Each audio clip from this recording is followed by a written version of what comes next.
Welcome back, guys.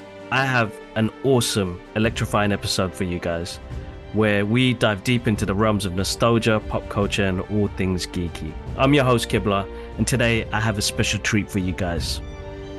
Joining us on this amazing episode are none other than the dynamic duo behind one of the most beloved animated series of all time, the iconic X-Men, the animated series. That's right. I want to give a warm welcome to my esteemed guest, Eric and Julia Lewald, the brilliant writers and showrunners who brought the mutant superheroes to life on the small screen. Enjoy the show, guys. Welcome back, guys. It's Kibler from the Brothers Geek Out podcast, and I have got an absolute special episode for you guys. I want to say a massive thank you to Eric and Julia Lewald, who have joined us today, who are showrunners and writers for X-Men, the animated series. Thank you so much for coming on, guys. Thank you so much for having us. This is a real pleasure. Yeah, Kibble, it's nice. It's nice to talk to people across the globe. Mm-hmm. I know you guys have been putting the time in, so it's been a absolute busy couple of months for you, I guess.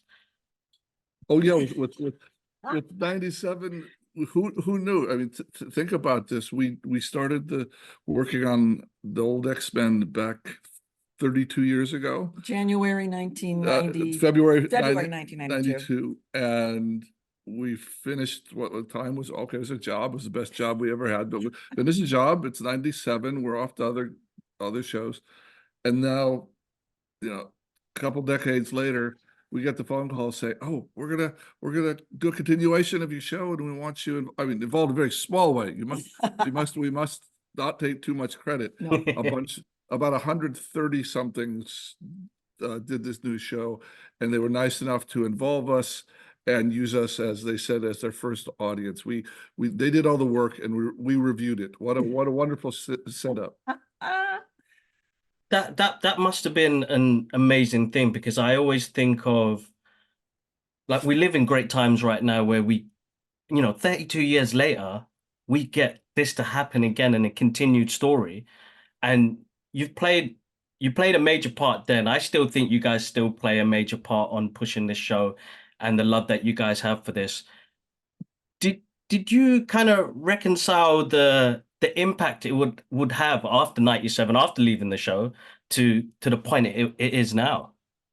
We couldn't have imagined. No, really. Going back, just to sort of set the table, back in 1992, when Eric, you were tapped to develop the show and come up with the first 13 stories with your head writer, Mark Edens, and I got to write one of those as a writer. All of us were told you have 13 episodes. That's it. Comic book fans know who the X-Men are, but the rest of the planet don't know who the X-Men are. And they probably won't care. And Marvel stuff doesn't work in TV and movies. So just plan on being out of here after 13, because nobody has any faith. The only reason we're doing this is because this crazy lady, Margaret Lesh, who just became the head of Fox Kids, really wants to do it and believes in it, but the rest of us don't. And so just, give it your best shot. And after 13 episodes, the entire creative cast crew was let go. We were working on another show when it came out 4 months later, because it took so long to draw animation back then.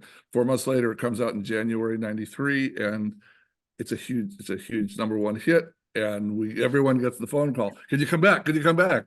And about 2/3 of us could, but we lost a chunk of our good people. There was the expectations from the folks above everyone working on X-Men were so low that no one had a run of the series clause in their contract. We were all like, go. And when it's like, oh, let's do season 2, no one had a clause saying they had to come back for season 2. Yeah, and to put it in perspective, over the years, we started in the mid 80s. I started mid 80s. She started late 80s. She's 3 years younger.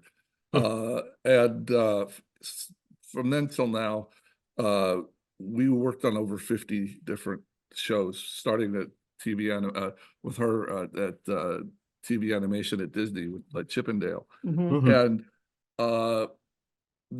we couldn't imagine any of the others coming back 25 years later. They were what they were, and they did fine. But we just, X-Men was the one that the magic happened for us, and the others were satisfying in various Very. ways. But this one, everything worked, and you have no control over that. You have no forewarning before you get started on a show, whether it's going to be that special or it's going to be forgettable. And so the fact that it became this big thing was amazing. Then we started going to cons about 7 years ago when we had our first book come out, and realized there are people all over the world, literally, that are dressing up as these characters and are still loving the show 25 years later. And that was what I think when we were the most stunned, when we were the most, oh my, something magic happened 25 years ago, and perhaps never to be duplicated in our lives. And that was quite gratifying. Amazing. That's absolutely amazing, because yeah, it leaves this after effect of, as you said, with the fans and going to the cons. That's when you actually get to see what it means to us, and growing up with it. I mean, I was 12 at the time, 42 now. Most of the Target listeners. demographic. You were the target demographic. Yeah, I was, and I can't believe what sort of an impact that it left with me after that show, and then knowing what you guys must have went through during that period. Like, it must be an amazing feeling, guys. And when you were tapped to come back for season 2 of the show, again, just to sort of Mhm. remind folks, so the first 13 episodes, that ends with what we kind of consider the 3-parter, Days of Future Past Part 1 and 2, and then the final, the last episode, 13. You and Mark Eames had crafted that as, okay, if the series never runs again, these are our 13 X-Men episodes. Then you were tapped to come back for a second season. Okay, here are 13 more episodes. And it wasn't until after that, it wasn't until season 3 on that it's like, oh, okay, we're on for more than 13 episodes. We're gonna do 65 at least. So that was a gift. We had 2 tiny children at the time, and a house payments, and the fact that most of us work freelance, just script to script or show to show. The fact that we were in effect given another 2.5 years of work committed, that was number one in our minds. It wasn't just that, oh boy, we get to do more X-Men episodes. It was, oh, we can pay the bills, for 3 years. And then funnily enough, episode 65, you crafted this big 4-parter to wrap the series up. Beyond Good and Evil. And we're supposed to loot. And the theory was, as we wrote the story, we wrote the whole script out, our boss, Sidney Iwander, who's this crazed, like 9-year-old boy inside of a middle-aged man, he said, go out with a bang, go out with this the big episode, or multi-parter. And so, okay, we wrote it, and we're going to end up with 5 of the X-Men leaving, Xavier and Scott and Jean and Storm and Jubilee, and 4 new people that had been part of the big adventure stay.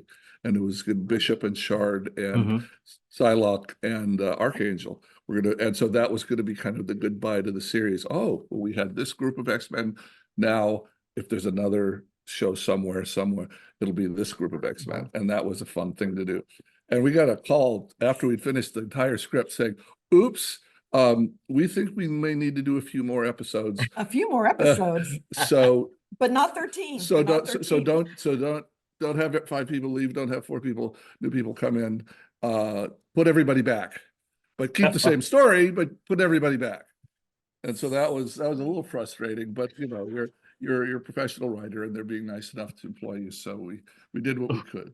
And then for those final episodes, if you go back and watch what is season 5, look, we can go on for hours about how, budget was cut.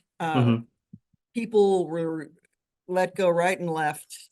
It was all a real struggle. But and the animation fell off a cliff.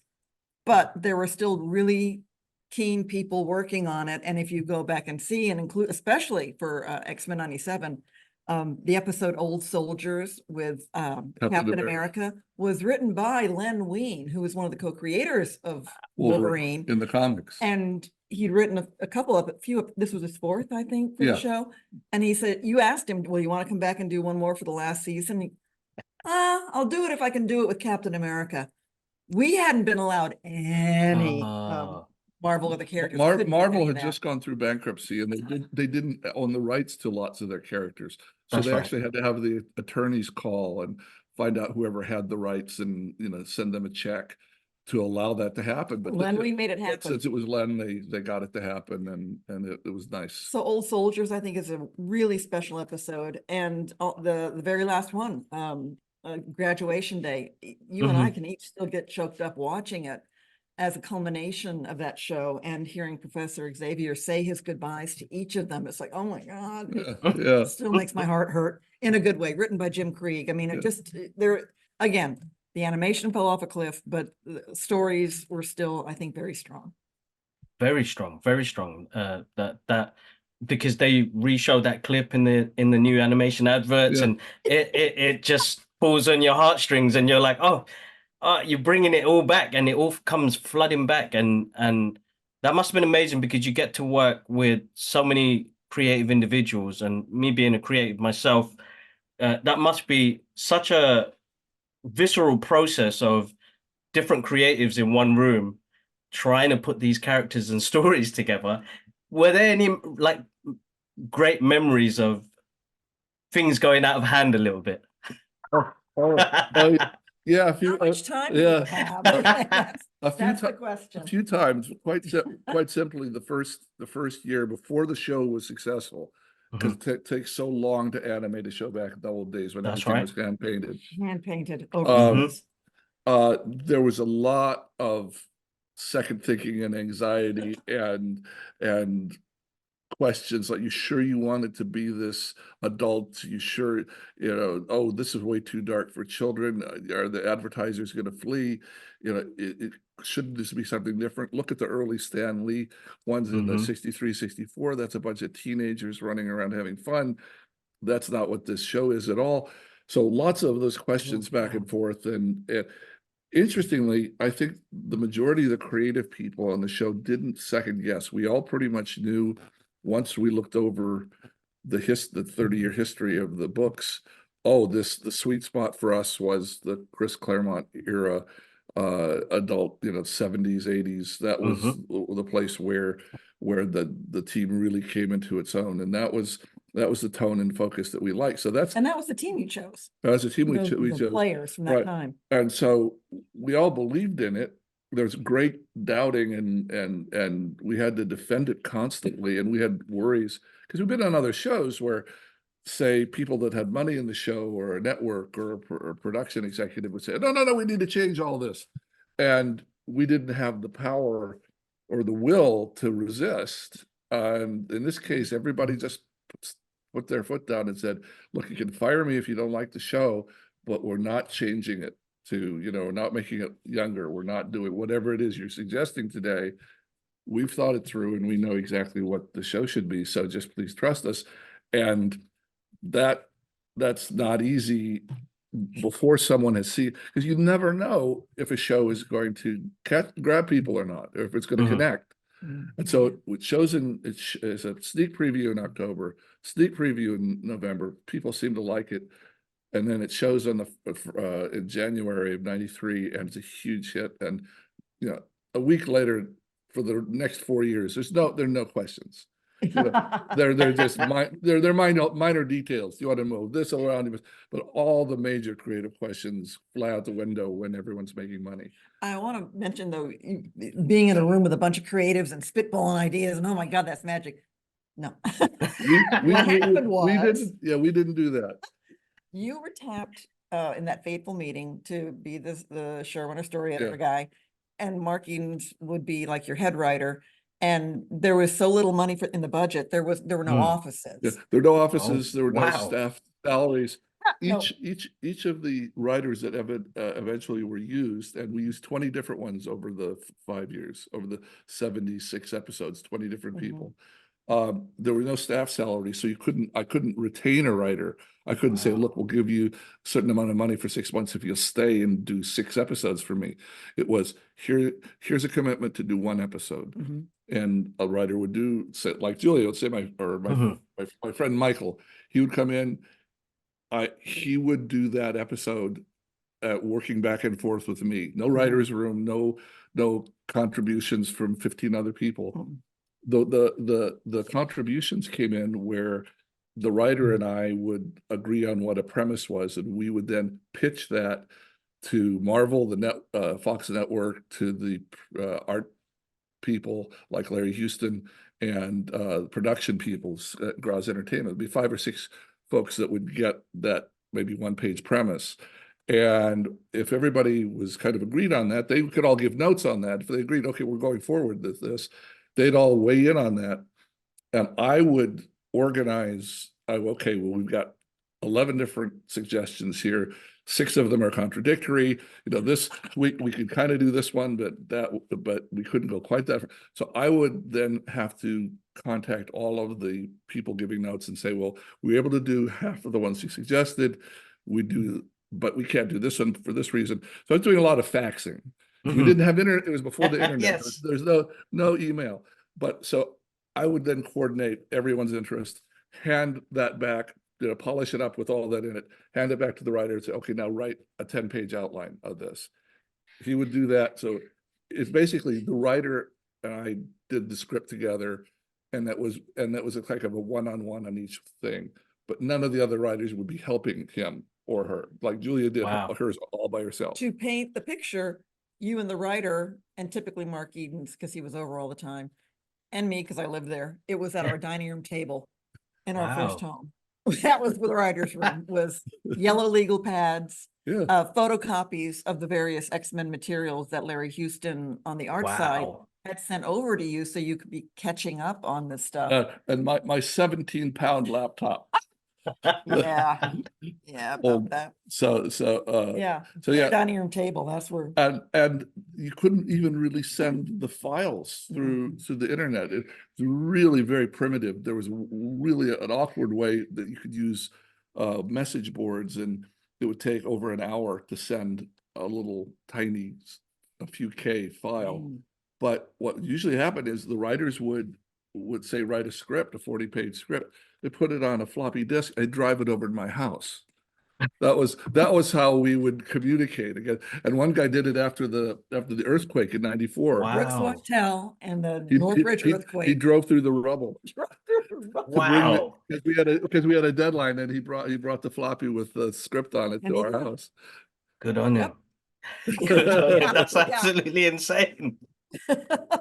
Yeah. You don't think about the hard work that you guys went through and what a production like this has to go through. But back then in the 90s, that's like, the listeners right here are getting gold at the moment, because it is hard work, guys. Like, trust me, putting shows together it's not an easy thing. So like to that certain level that somebody's driving through rubble to get that floppy disk there, that's a mission impossible there. Yeah. And Marvel's own offices were based in New York at the time. And I say that because the production side of it was in Los Angeles. And if you needed to communicate, or if Marvel, the comic book folks, wanted to communicate with you, it was all faxes. There was a 3-hour time difference. Their offices closed Friday afternoons. They didn't open again till Monday mornings. And cell phones were not ubiquitous. Most people didn't have cell phones. So it just was a case of, oh, gee, we'll have to wait till Monday to find out if we can do this or not. But they were nice people. They were very small at the time. Marvel was. It's hard to imagine, and they were so frantically busy just trying to keep their head up above water financially. That's right. And produce their comic books with the small staff they had, that for probably the only time in history, they were pretty much hands off with us. It was Fox's show, and as long as we stayed pretty true to the characters and the world, they were just saying, fine, you're giving us a fee for being able to do this. We'll read your scripts, and if something jumps out, we'll give you a red flag notice, but go with God. Just do your show, and we hope we like it. And they ended up of course, loving it, and we loved working with them because they were very supportive. But it was the opposite of what it would be today, where The opposite of what it is today. yeah, with a Marvel show where they would be anxious about every detail and That's right. micromanaging every moment of every production they're doing because they have a greater they have all these other interests. We were pretty much left alone in the garage to build our show. It's amazing. Because you think about the larger scale it is now when it comes to even writing a comic book, to how many decision makers are in there, and to what you kind of had a bit of creative freedom, which is unheard of now because I could draw a comic book and it's my decision. I'll go through it. I'll write the story and then it's up to me. But if I had a larger entity looking after it, that changes the whole concept of what creating freedom was. So you guys got to have that a little bit, which is quite nice to hear. Yeah. And at the same time, we have a certain little bit of envy for our folks, the young people that are doing the new show that have 5 times the budget and 5 times the time, and have these spectacular tools at their disposal. We couldn't dream. We hadn't dreamt of them. They couldn't exist. And then. so we are continually amazed with how beautiful they make the new show look and how flawless. I mean, we have jokes that we'd work for 7 months on a show, a month and a half on the script, a month and a half on the storyboard, 4 months on the animation, and it would be recorded, and we'd get it together, and it would get delivered to us maybe 10 days before it was going to show on the air, though from Korea. So if there were 37 errors in it, there might be time to fix 20 of them. Maybe. And then boom, it would go on the air. And if there was something they didn't have time to fix, they'd trim it out, or they'd hope you didn't notice. And that was the level of quality control and depth of perfectionism that we had at our disposal at the time. But we need to call out again, the president of Fox Kids, Margaret Lesh, was the woman who, when she became president of Fox Kids, she'd come over from Marvel Productions and she said, "We're making an X-Men show." So that was on her to carry this forward. And with Will Mineo and Larry Houston, who were huge X-Men fans of the books, we can tell, comic books don't tell a story in a book. Comic books can, build on a story. So the idea of continuing some of the stories was very daring back then. Very much Will's idea, and we writers loved it. Oh my God. But he just thought, look, if you want this to feel like a comic book, let us connect the stories. And Margaret said yes at great expense. Great expense. Because, as we discovered, episode 3 comes back and it's not viewable. It's just, we can't watch it. The problems are so bad, we can't show it for a month. It's going to take that long to fix it. It means you have to show repeats 3 or 4 It means weeks. You can't show episode 4, which is ready. Yeah. You can't swap them. And that's a major reason they never allowed animation to be connected, because they just said, we don't know what we're going to get and we can't delay.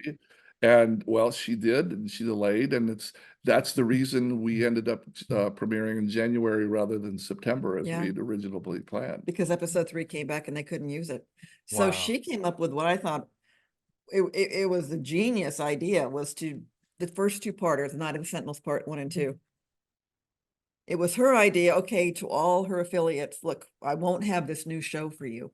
In September. However, but if we air it as a primetime special, then we can generate a wider fan base interest. As a sneak preview, a sneak peek. Yeah, and then we'll roll it out in January. So, however, it ended up airing on Halloween night here in the US, October 31st. And I'm going, oh my God, that's the only night kids are not going to be home. What the hey?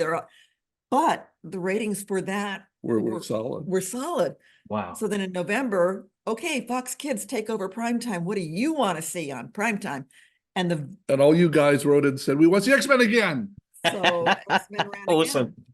Same 2 parts, ratings through the roof. So when it rolled out in January, it was the news show. It was a new show, and we've been teasing it a little for a couple months. And so I think it really helped. And the ratings that it was delayed. And the ratings were through the roof and never looked back. So again, a lot of things happened accidentally. But that ended up to be good luck. Yeah.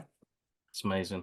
The way the universe works, right? It's Oh my God. true. The way the universe works, it speaks to us in different ways and does things in different ways, but amazing. It captured lightning in a bottle.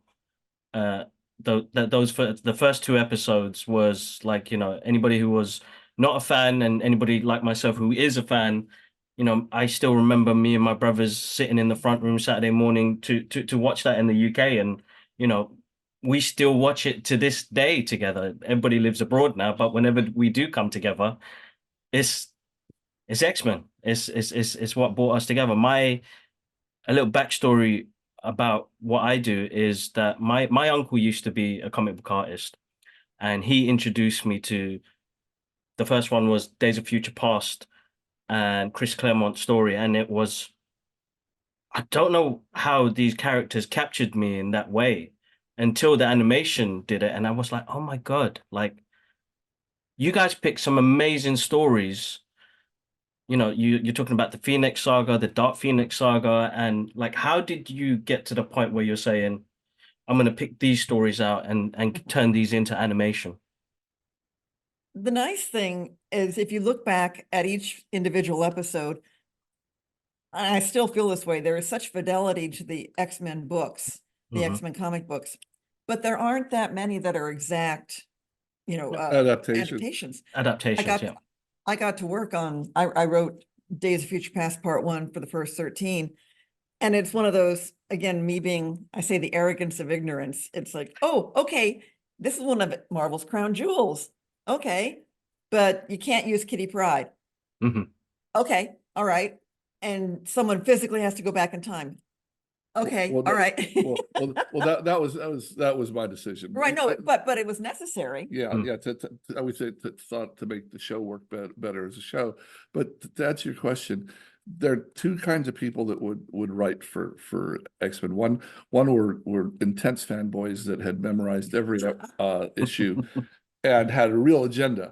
Well, if Hmm. on my show I do issues 13, 107, and da da da, and on the other side were those of us that literally had never picked up an X-Men book before we started the series. Yeah. So we were just looking for the most dramatic character moments for each of our Mhm. lead characters that we could and build shows around them. So the way it would start was with the exception of 3 or 4, like the Phoenix Saga and Days of Future Past, we would say, okay, I want to write uh, uh, a rogue story. What's the most dramatic thing could happen to her if she were given the opportunity to lose her powers, so she could touch people? That would be really dramatic for her. Okay, let's build a story around that and pick some villains that would make that believable and make that evil and make that work for her. But Mhm. let her have that moment of temptation. I'm going to leave the X-Men. I'm going to give up my powers. It's like I'm going to pass for human now. I'm going to give up everything that had meant something to me, and then decides against it in the middle of it and discovers that the person offering that was frauding defrauding Mhm. her. So bits and pieces of that two-parter may have certainly pulled characters from the X-Men world, but in that episode, The Cure, it wasn't an adaptation of a comic book. It was okay. There was someone might say, well, there's a scene in one of the books where Apocalypse reveals himself. Okay, well, let's use that for 10 seconds here in the second part of the story.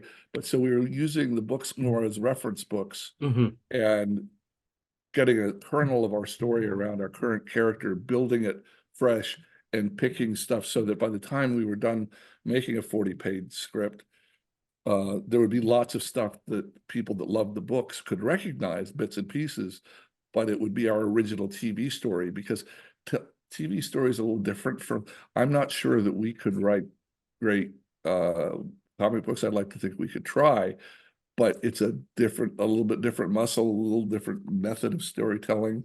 I Mhm. mean, you can kind of linger over a beautiful page or two in a comic book and kind of go back over it. And TV is very linear; it just Yeah. blasts through, and you have to kind of keep the music going and That's not right. pause. So in that way, it ended up being that we stayed really close to the spirit of the books, but rarely directly adapted them. Mhm. No, I think that's important. I think what most of the listeners will say is, and I usually have this argument a lot, is adapting a book or a comic book onto animation or live adaptation, that it won't translate well. It may not translate well when it comes to animation and being live action.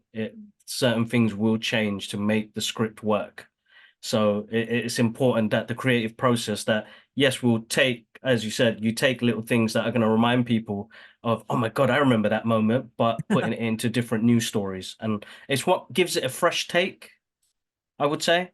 And you definitely did that with the X-Men. So you with like Days of Future Past and the Phoenix Saga, you guys picked out on key moments, but then you still made it your own, which is amazing. But sorry, as I continue, did you guys have, well, who are your favorite X-Men? As one of the writers on the show, Yeah. and as a hopeless romantic, it's Beast. It's Hank McCoy. Hank McCoy. Because as a writer, it's like he's the smartest guy in the room. So getting to write for him, you get to pretend you're the smartest person in the room. But again, of the whole team that became the X-Men team for the animated series, he is the one who cannot walk down the street without getting pointed at or whispered about, oh my God, there's a blue mutant over there. You know, he's the most obviously other. And yet in his own way, I'm not going to say at peace, but he carries that with him with a real grace and elegance. And boy, George Buza, the voice for Beast from the original series and now on X-Men 97. Oh, I think he just has done such a phenomenal job. And you made it so much fun for us as writers on it. Beast's call to action. It wasn't like into the breach, every time something happened, it was some obscure poetic reference. Yeah. And that was just a random thought when we were doing the pilot script and they were breaking into this place and Beast needed to say something, and all of us had worked on simpler action cartoons before, and a lot of them would have calls to action like "Cowabunga." Yes. And so Beast wouldn't say something that juvenile. He'd have a much deeper, obscure thought in mind, and so.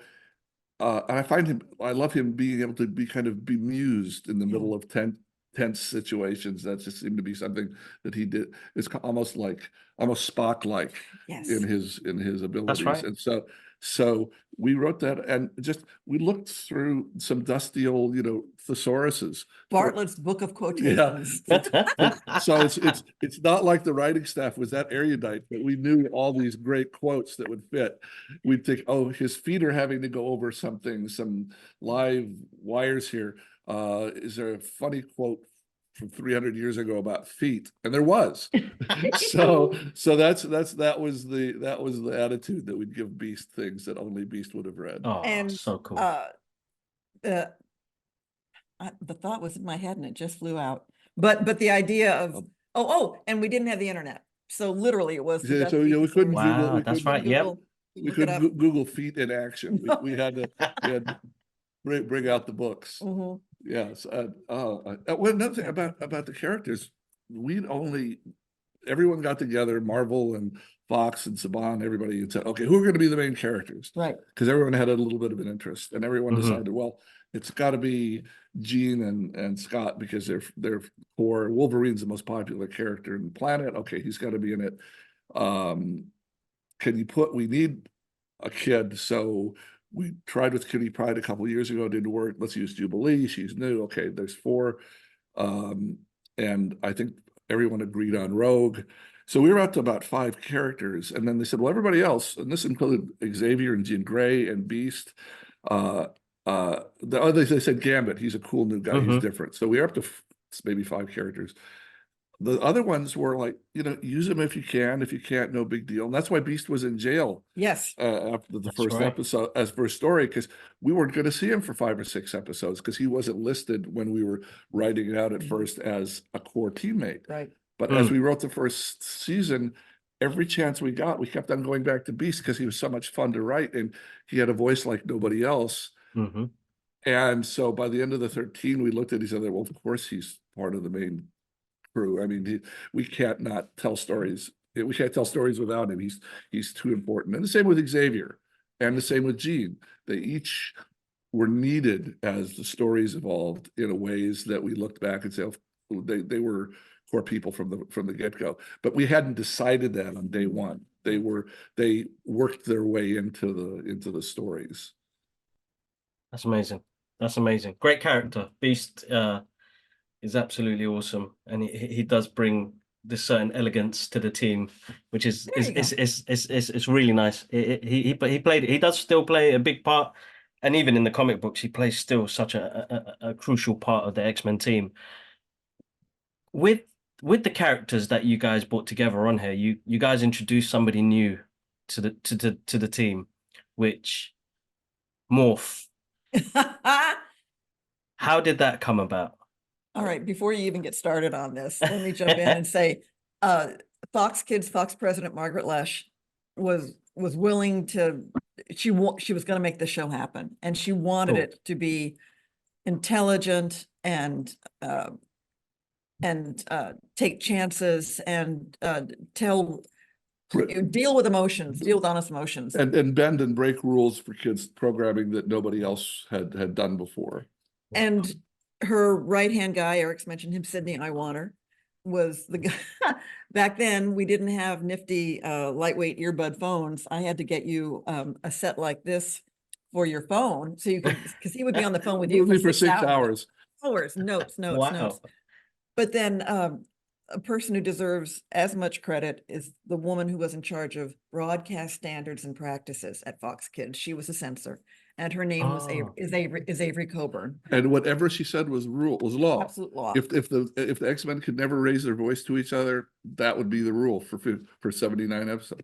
End of discussion. If they could never say the word kill, if they could never hit a bad guy, they could never hit a bad guy. It's just, she was in charge. But luckily, she had a more adult taste and she liked the books. Wow. She respected the books. So we were 3/4 of the way there.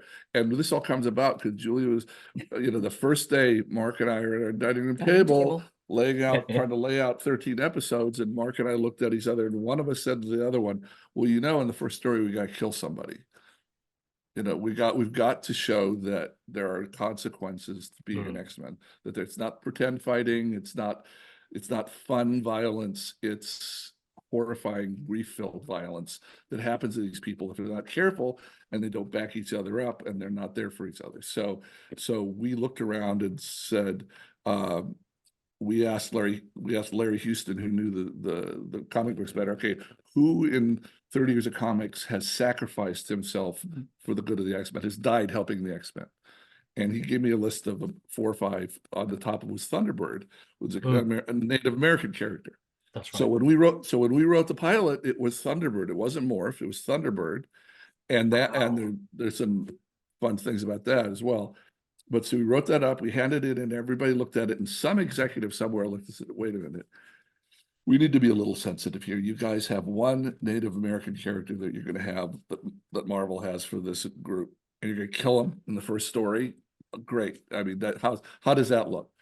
They said, "Okay, fine. We're doing this as a heroic sacrifice.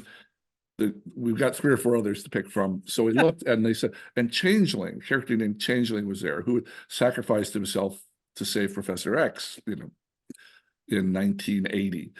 And so we used him, and that's the design of Morph, is precisely the book's design of Changeling. And we wrote him as Changeling. He was in the dialogue. And then we got a note from the lawyers saying, "Wait a minute, DC has a character named Changeling, so this is going to get us a lawsuit." We said, "But Marvel has one too, and theirs was first. It doesn't matter. We're not going to complicate our lives.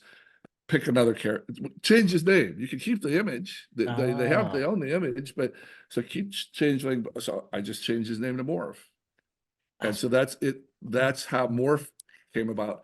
To be killed and to stay killed.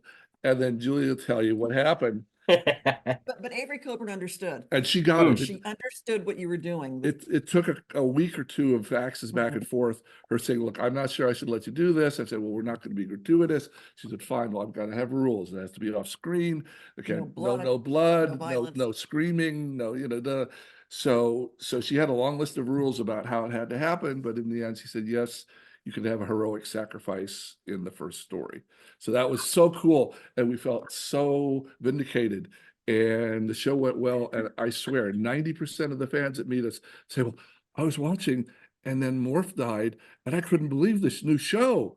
And so that's the one thing they have in common. Anywhere on the planet, Yeah. they saw, and there's this shiver when Morph, Mm. and that's what we're trying to do. And it meant, because he meant so much to everybody, we set him up meaning something to everybody in the team. Mhm. And when he died, they all grieved.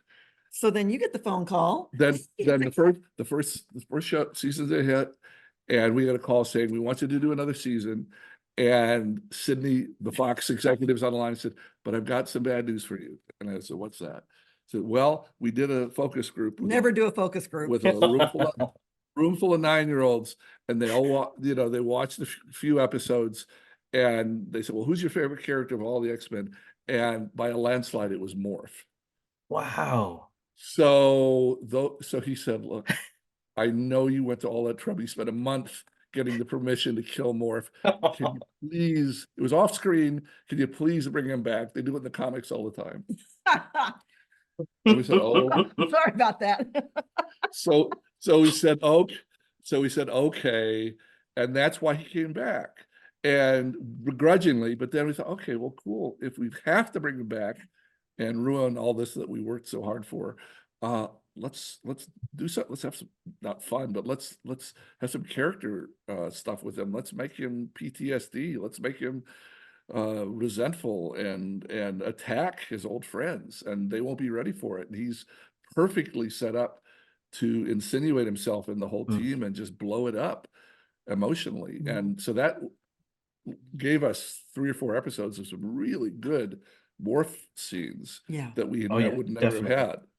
Definitely, before. definitely. I mean, it's interesting that you brought the PTSD into an animation like this. You guys introduced quite a lot of hard-hitting adult stuff into here as a child to make you think, oh my God, he did go through so much. He suffered so much, and what Sinister put him through. And it's like, as a kid, yes, it was hard hitting, and we did want him back after that first episode. So to get him back in season 2 was like a delight, but then realizing the pain he had gone through.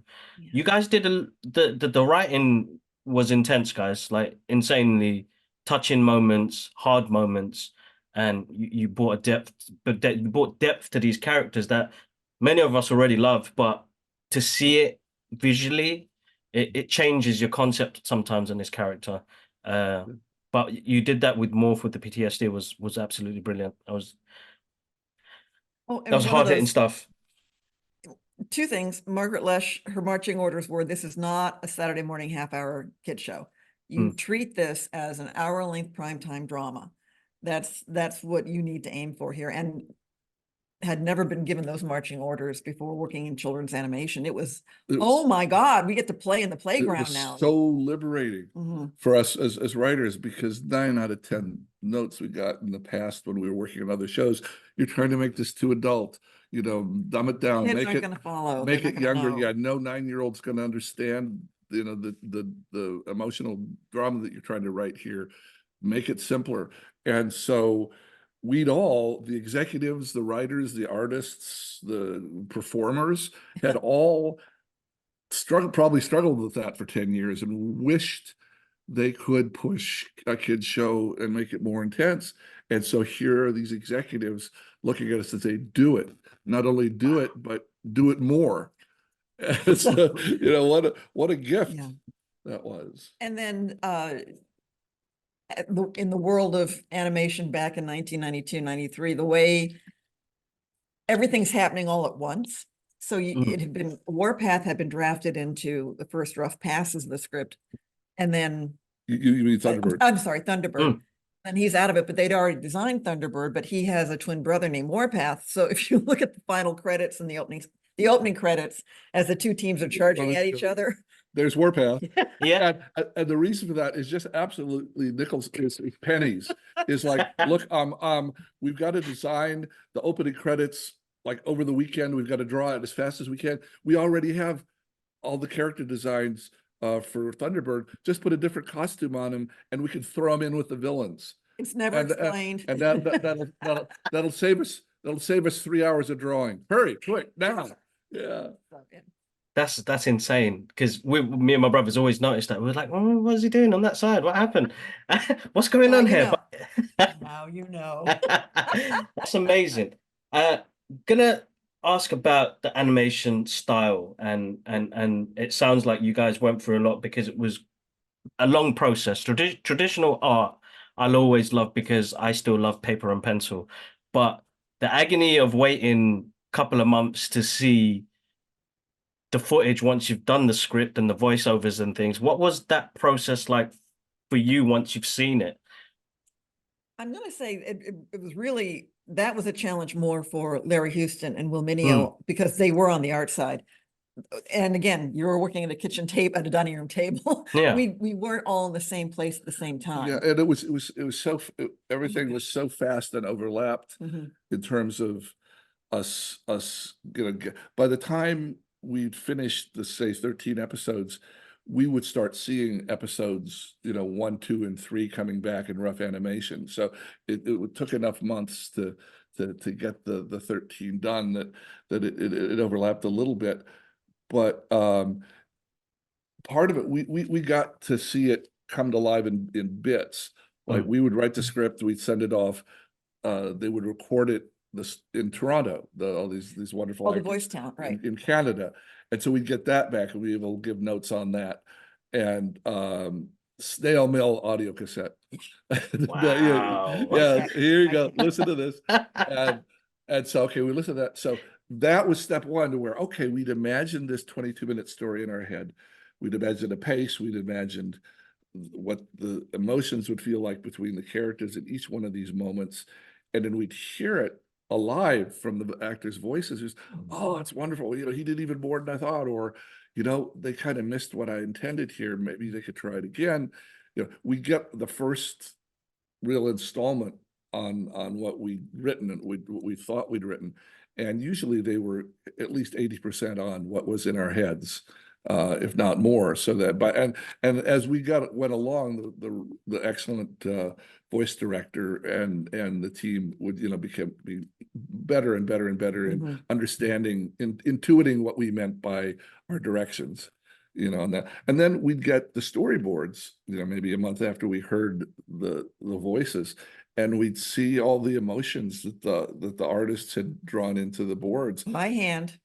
So we get it'd be about 900 drawings. Wow. 300 pages of 3 drawings each going across, and with all the action indicated.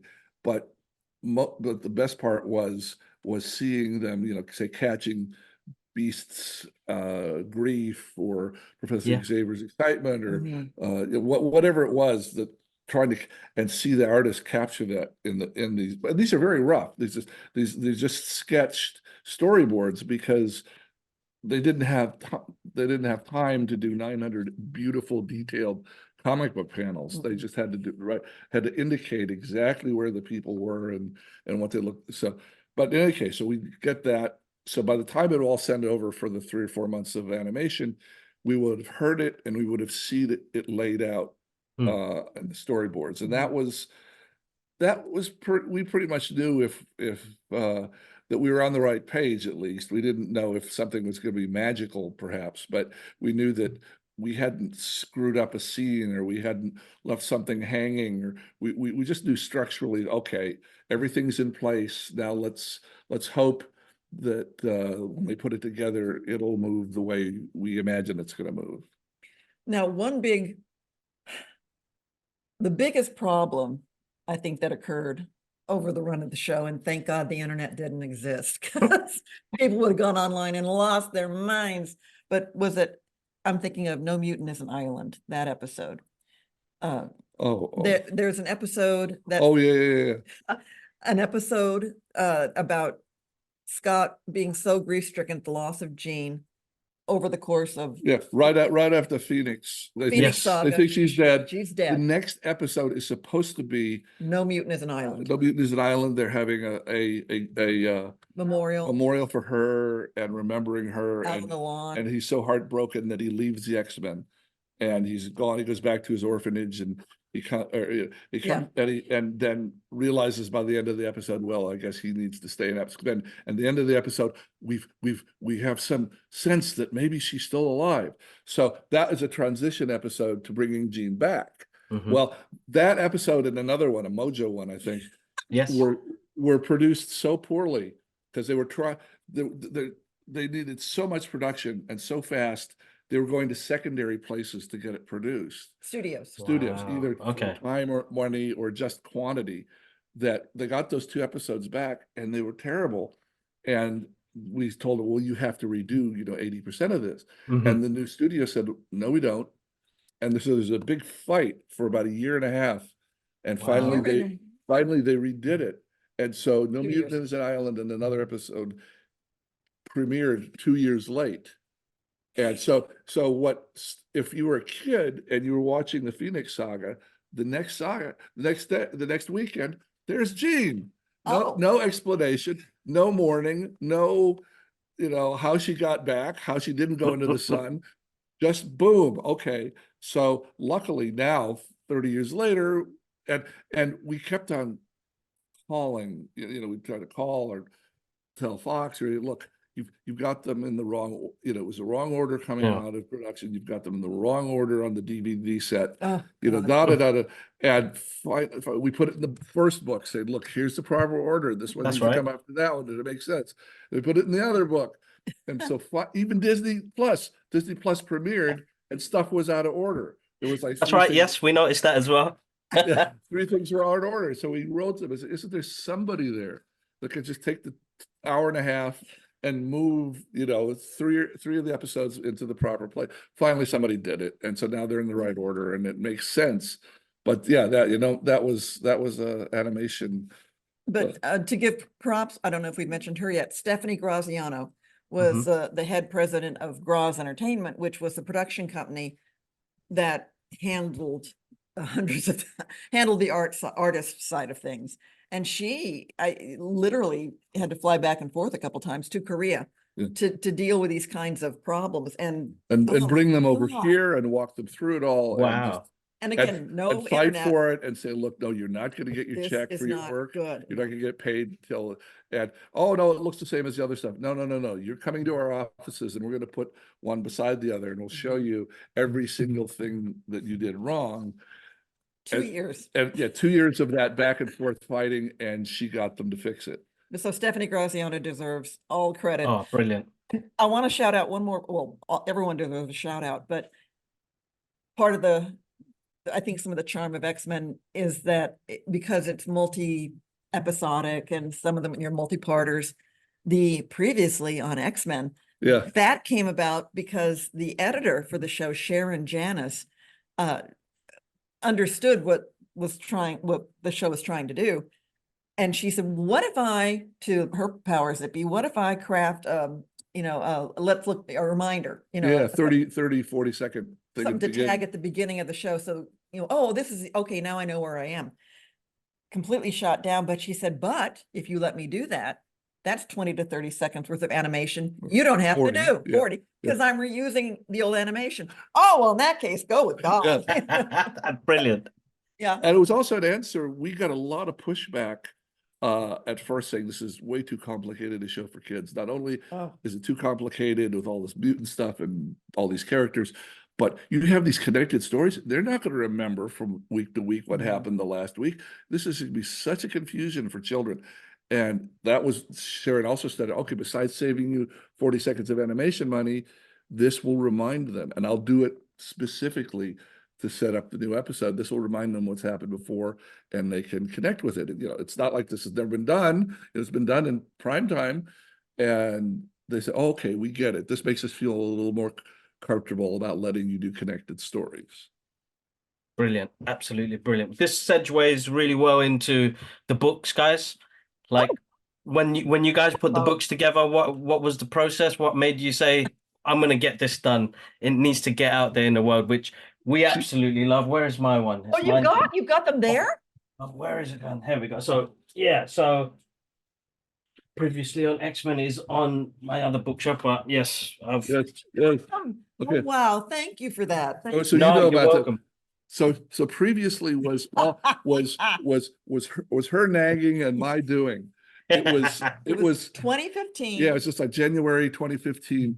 And she says, look, the show's not playing anywhere here. It may be dribbling around still around. The rights are all over the place. Yeah. There's no studio in charge of it. Yeah. And it's Batman was having an anniversary. Yeah. And you know, so there's certain series like Star Trek has Paramount forever. They have a lifelong interest in promoting it and reminding people what it was and maybe doing new series. And so they have a lifelong legacy to maintain with Star Trek. Warner Brothers has the same thing with Batman. Yeah. There's nobody that had that with X-Men because we were four little companies, you know, Fox and Marvel going bankrupt and Saban and Graz. Saban and Graz, and these that all threw a little bit of money together and patched this thing together. And so as soon as the show was done, there was nobody with an interest in ever remembering it or going back to Or it spending an effort to make. or doing anything more with characters. Okay, Yeah. they made Marvel made and Fox made the movies, but we discovered in 2014, 2015, the rights were still separate. You know, Saban, I think, had music rights, and Fox, 20th Century Fox, had the TV animation rights, whatever, and Marvel had some rights. So Disney bought Marvel and Disney bought Fox, and so suddenly the rights came together. But you're jumping But ahead. yeah, I'm jumping ahead. So in Yeah, 2015, they hadn't yet. Yeah. And so we called up to Marvel and got some third level guy and he said, you know, we don't have the rights for that. We wouldn't be interested in supporting you and, you know, goodbye. So we did this on our own. We had the old Wow. scripts and the old storyboards. We had all the old, yeah, above our garage. yeah, up in storage, up in filing cabinets above the garage. And so I called up and interviewed all the cast and crew. Whom we had never met in person. Yeah, They're we'd all never met the from- cast. Wow. Yeah, we just, and so that was great fun. Yeah. Hi, George. Yeah. You remember all those Beast lines that you got? Well, that was my gig, man. Oh, let's talk. Okay. So interviewed all of them on the phone, interviewed writers here in LA, artists here in LA, the executives here, and a few other folks that were, you know, like 36 people Margaret Lesh, Sydney, I want. yeah, all those folks. And I had sat down and kind of did the oral, you know, my personal history. Okay, here's what happened on day one. And then the first season had these struggles and the second season had these struggles, and then laid out details about the story and put like one image from a storyboard on each. Yeah, okay. So Fair use legally. it's called, yeah, in US law, you can do that. I can't publish a storyboard and sell it, but it's like taking a paragraph out of a novel and saying, look at how Victor Hugo writes. And that's okay. You can do that as a reference point. So I was able to do that in this book. And it was just you know, she just said, look, if you don't do this, nobody else on the planet has all this stuff together. That's true. And the history will not get written down. It'll all be forgotten. And even if this, you know, make us like $5, that's not the point. The point is we get to get it all together and it'll be great fun. And it was, and it got us going to cons because it gave us some, you know, we're not artists. We can't go, you know, say, look at, I'll draw you Wolverine, you know. So we go to cons and we'd lug these books and say, okay, you want to know about your favorite show? You know, we'll sell you a book. And it gave us an intro to start doing panels and having tables at Comic Cons. Because we hadn't. Yeah, so it came out in 2017. So we started basically then. We did, I think, one that fall and one that February 8th. And then we got a booker and started doing, you know, one a month. And so it's been great guy, Michael Perez, in terms of yeah, wonderful guy. So that opened up this whole new world. And then Julia will tell you, we got a not very, you know, a kind of scary letter. Email. I'm sorry, yeah, email from Marvel. The vice president in charge of global licensing. Yeah. And I just see that in the email. But they're thinking, okay, doing. they're going to slap our wrist over doing the book without their permission. Yeah. And it wasn't that, so I called the guy. I said, oh, no, no, no. Everybody in office loves your book. It's just, we just found out we got the rights back. So this would have been 2018. Yeah, I think Wow. so. 2019, this would have been.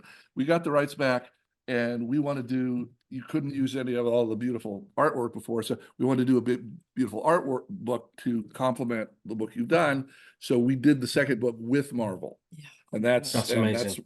that's why it looks so beautiful, and it's 4 pounds, and it's got It's a And- beautiful piece. Oh, there It's you a go, right beautiful there. piece. Larry Houston and Rick Hoberg from the original series and did the original artwork on the front and back of the book. And since you got it, and thank you for that. We got to do some like Indiana Jones Amazing. diving with Larry Yeah, Houston and yeah. his 3 different storage sheds, yeah. because this stuff was not computerized. because Wow. yeah, you most know? of the stuff we had to dig through cardboard boxes to find most of the stuff in the Yeah. book. Some from an art gallery, but a lot of it in people's Mark Lewis and Dan Beeson Yeah, and I are 2 of the artists were smart enough to have started to digitize their design work. and that was their own private collection stuff. Yeah, That wasn't anything that was happening in and the show. so Marvel itself didn't have, they had stuff like comic book covers Yeah. and stuff from merchandising, and so they have things like that. But the cells and the character designs, all that stuff were stuff we just had to find. Yeah. The It's gone. the writing of that was the easy part. The digging, the finding stuff was the hard part. Yeah. That's amazing. It's beautiful. Both books are amazing. They give you the deep history of putting this together. The art and making of this, like this is cover to cover.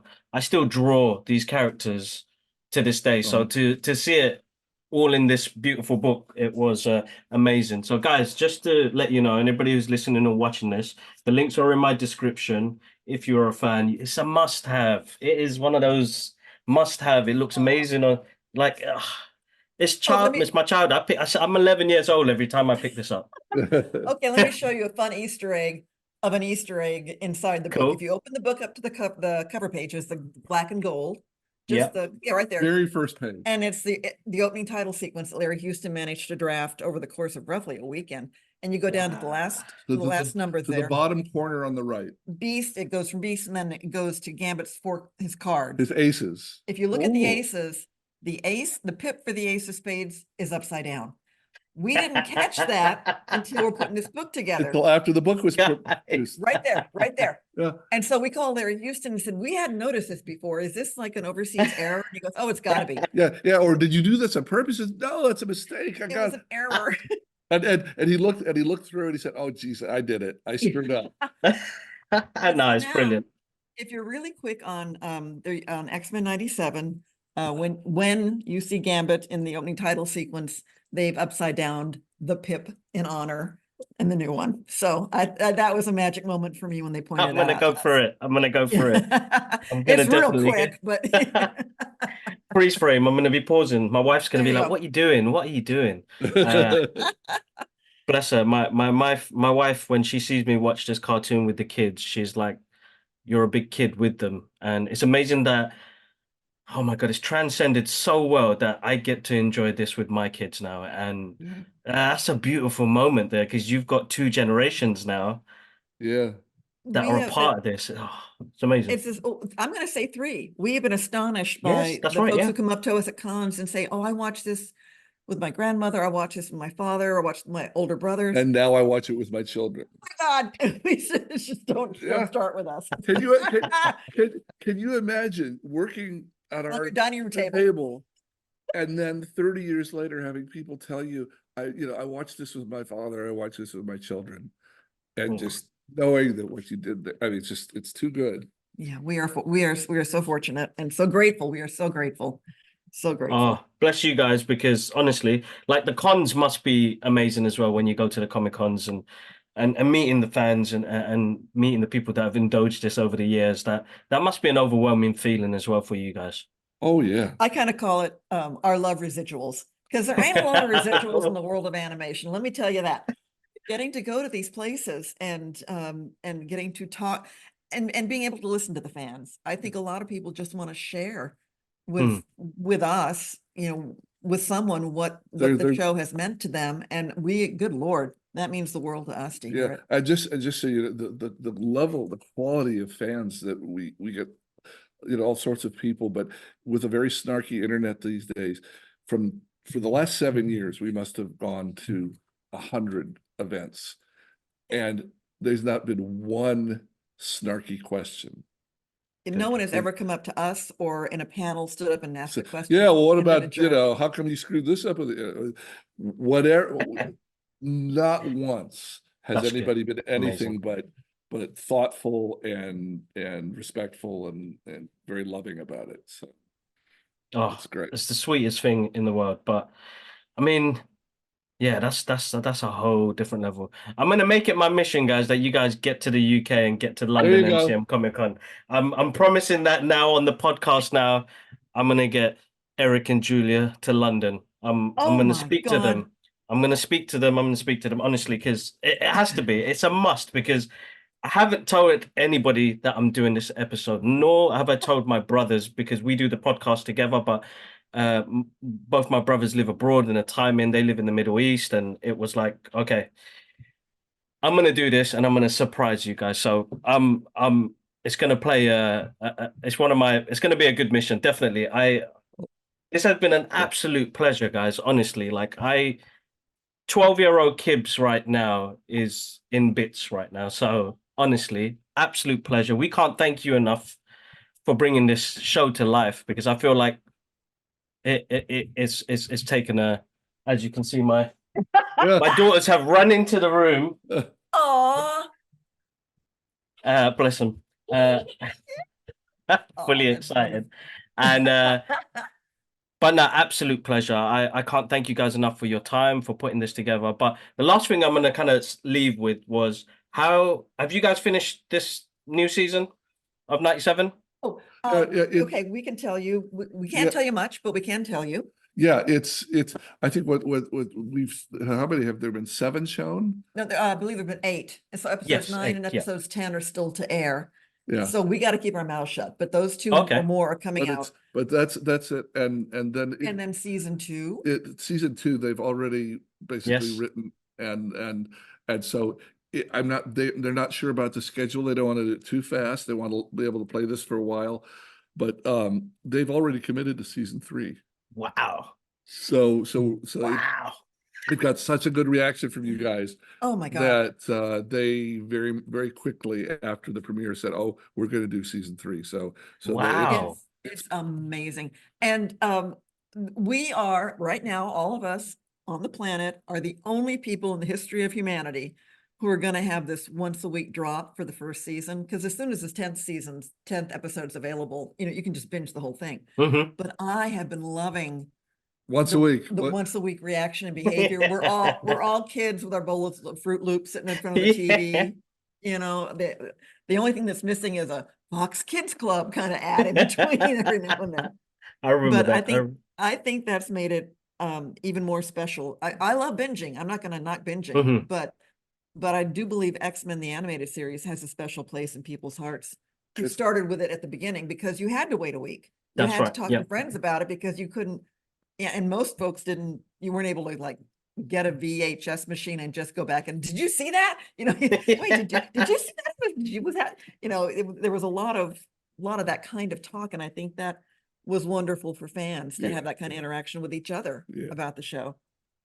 And if you watch the new series, you and I and Larry Houston, we are listed as consulting producers. At the very end. Of And course. we are very proud of that. So That's amazing. No, definitely. Because as you said, I don't think it's a little part you guys did. I think you guys always bring more to the table, but it's no, that must be that's such a great feeling, such a good thing to see this after 32 years and still going so strong. Like Yeah. I can tell you one thing I caught, and I was proud of this because this is my big contribution 30 years later, but one of the X-Men turns to Beast and says, Henry, da da da da da. And I go, we never called him Henry. Henry is Henry Gyrich. He's not, Beast is right. Hank. Yes, went, that's right. Oh, but with that kind of stuff that we're kind of, trying to be helpful little about. bits. Yeah. No, it's absolutely amazing. Absolutely amazing. All right, guys.